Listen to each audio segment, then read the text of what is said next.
Have you ever wished you had just one perfect word for that feeling when everything seems to go wrong all at once?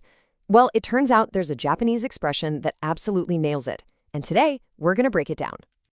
You know the feeling, right? We've all had those days. The ones where it feels like the universe is just conspiring against you, and one problem after another just keeps piling on. So picture this.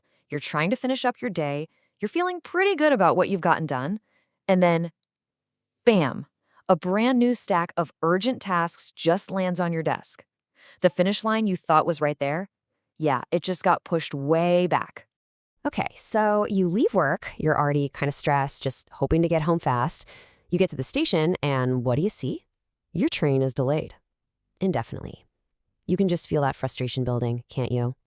And, just to top it all off, as you're standing there on that crowded, delayed platform, the heat is just relentless.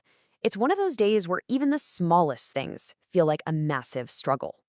So, what do you do with that feeling? I mean, you could sigh, you could grumble, but in Japan, there's one incredibly versatile word that captures all of it perfectly. Let's meet our word of the day, taihen da. At its core, it's an expression for when a situation is just way harder than you expected. And the cool thing is it's not just for huge disasters. It's used constantly in everyday life for struggles big and small. All right, let's start with its first and maybe its most common use, just talking to yourself.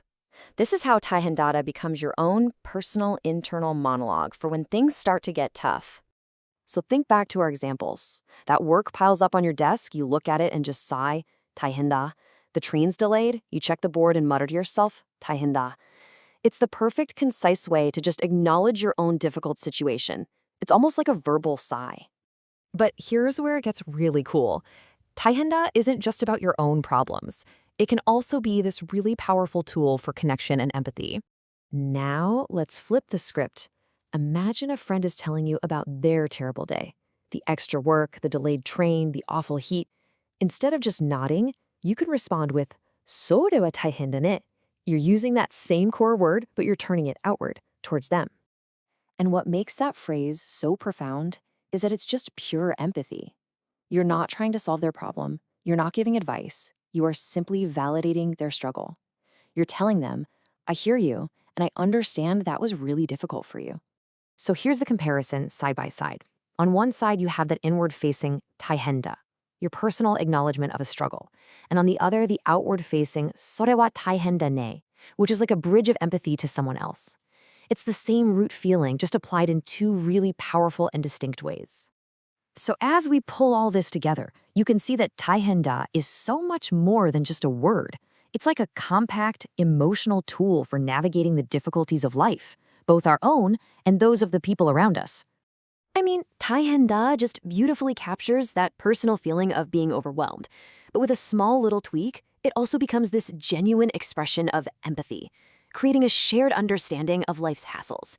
It really has the emotional range of everything from a simple, "what a hassle," all the way to, "wow, that sounds awful." And that leaves us with a final thought, doesn't it?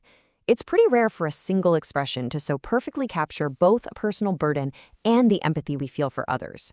So the question to ponder is, what word in your own language even comes close to carrying that much weight? Something to think about. Thanks for joining me for this.